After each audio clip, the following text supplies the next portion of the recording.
Friends நாங்கள் வந்து Walmart போயிருந்தோம். எதுக்குன்னா கிறிஸ்மஸ் ட்ரீ வாங்குறதுக்காக. இந்த இயர் கிறிஸ்மஸ் ட்ரீ வாங்கி வைக்கலாம் அப்படின்னு சொல்லிட்டு, அதுக்கப்புறம் இந்த ஸ்நாக்ஸ் வந்து வாங்கிட்டு என் பையன் ரொம்ப விரும்பி சாப்பிட்றான். இந்த ஃபோட்டோ வந்து 2022ல் எடுத்தது.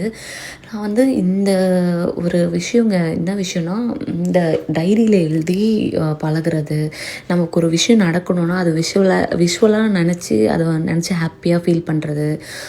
அந்த மாதிரி நினச்சி எனக்கு அது இங்கே வந்து தனியாக இருக்கனால அந்த டைரி எழுதுகிற பழக்கம் அது எனக்கு வந்துச்சான்னு தெரியல. ஆனால் ஒரு விஷயம் நடக்கணுன்னா நம்ம வந்து அந்த விஷயம் வந்து நினச்சி ஹாப்பியாக ஃபீல் பண்ணுறது, அந்த விஷயம் நடக்கிற மாதிரியே ஃபீல் பண்ணுறது, அது வந்து ஒரு அந்த யூனிவர்ஸ் வந்து நம்மளுக்கு அப்படியே கொடுக்கும். அந்த மாதிரி தான் இந்த விஷயமும்.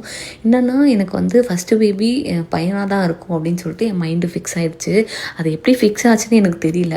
என் ஹஸ்பண்ட்கிட்ட சொல்லிகிட்டே இருந்தேன் ப்ரெக்னென்சிலேருந்து ஜென்டர் டெலிவரிக்கு முன்னாடி பையனாக தான் இருக்கும் கன்ஃபார்மாக அப்படின்னு சொல்லிட்டு. அதேமாதிரி டாக்டர் சொல்லும்போது பாய் பேபி அப்படின்னு சொல்லியிருந்தாங்க. அதுக்கப்புறம் நாங்கள் கிறிஸ்மஸ் ட்ரீ தேடி உள்ளே போனால் சரி ஆஃபர்ஸ் போட்டிருந்தாங்க. 7.5 ஃபீட் வந்து சம்திங் ஆஃபர் போட்டிருந்தாங்க. அதுக்கப்புறம் நாங்கள் 6.5 ஃபீட்டே வாங்கலாம் அப்படின்னு சொல்லிட்டு. அதுக்கப்புறம் அதுவே ஓரளவு எங்களை விட ஹைட்டாக தான் இருக்கும். அது வந்து ஆஃபர் போட்டு $40 இல்லை $30 வந்துச்சு. அதுக்கப்புறம் நாங்கள் இந்த கிறிஸ்மஸ் ட்ரீயில் வந்து இந்த ஆர்னமெண்ட்ஸ்லாம் போடுவாங்களா அதெல்லாம் பார்த்தோம். அதுவே ரொம்ப காஸ்ட்லியாக இருந்துச்சு. சரி ஓகே டாலர் ட்ரீலேயே வாங்கிக்கலான்னு வந்துட்டோம்.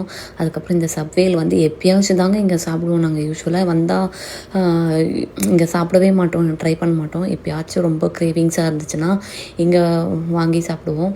இது வந்து சிக்கன் இது வந்து கொஞ்சம் ஹெல்த்தியாக தான் இருக்க மாதிரி இருக்குது. இதுவே வந்து நம்ம ஈவினிங் சாப்பிட்டோம்னா டின்னர் சாப்பிடவே தோணாது போல். அவ்வளோ ஃபில்லிங்காக இருந்துச்சு. இந்த சீஸ், அந்த சிக்கனு, அந்த இதெல்லாம் மைனஸ்லாம் போட்டு கொடுத்துருந்தாங்க. நல்லா டேஸ்டியாக இருந்துச்சு.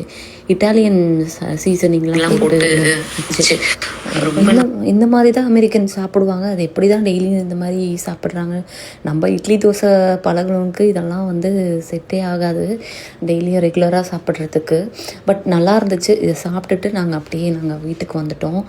வீட்டுக்கு வந்துட்டு அதுக்கப்புறம் நான் கிறிஸ்மஸ் ட்ரீ டெக்கர் பண்ணுறதை பற்றி நாங்கள் எல்லாம் என்னென்ன பால்ஸ்லாம்